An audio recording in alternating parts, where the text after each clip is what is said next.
ګرانو کتونکو ایلب خان شیرپا ویلفیر فاونډیشن ته دغه بېوسه خلک راځي. دا یو بچی ستاسو د وړاندې دی، د اووه خویندې دي، اووه واړه په کور دي او بوډا پلار دی، دوه واړه واړه وروڼه دي. دا په دې کې په 8 کې سبق وایي، خپل غربت را په مخه کړې ده او ستاسو د وړاندې دې ویډیو ته ولاړه ده. نو تعاون اپیل کوي. بل ګرانو کتونکو ډېر خلک موږ ته د ودونو لپاره رابطې کوي. یو خو په موبایلو او په ټلیفونونو باندې ودونه نه کېږي. موږ دلته کې ناستو راشي، فارموله هم ده، 5 مرلې کور نیکرو 400 د بچو میندې هم شته او داسې جنکۍ هم شته. خو دا سر چې یو سړي له خپلې لور خور ورکوم نو د هغې لپاره به ښه رشته ګوري. هر سړی د خپل کور باندې نظر وکړي چې هغه د رشتې لپاره څومره سوچ کوي. نو تاسو ډېر زیات تنګول راغستې دي، نو تنګول نه څه جوړېږي نه څه چسکې لګوئ. نو پکار ده خو عملي کار کوئ. په دې وخت کې کونډ هم شته، 2 بچي دي ورسره، 3 بچي دي ورسره، کوم هم راتلی شي. څه به وې په دې موقع؟ څو خویندې او وروڼه؟ 2. نو وروڼه مزدوري کوي؟ نه. ته څویم کې سبق وایې؟ 8 کې.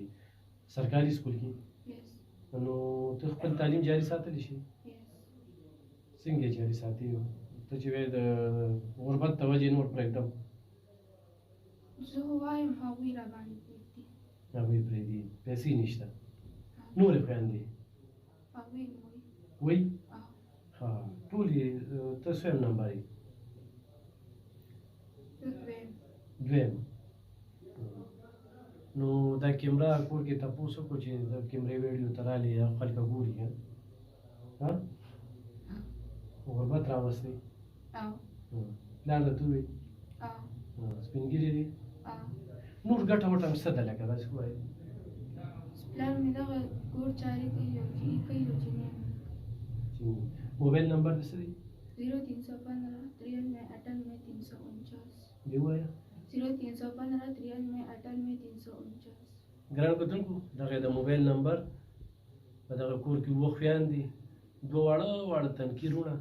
بې ځایه مه تنګوئ خو امداد ورسره کوئ. نو په دغه نمبر ایزي پیسه ده، ایخ په نیغه دوی سره امداد وکړي. ګڼګپانو هم درته کار کوي، څوک به چې انعام دې روتري، څوک به څه وایي، نو هغوی نه هم ځان ساتي. ښه نو ګرانو کتونکو امداد ورسره وکړئ.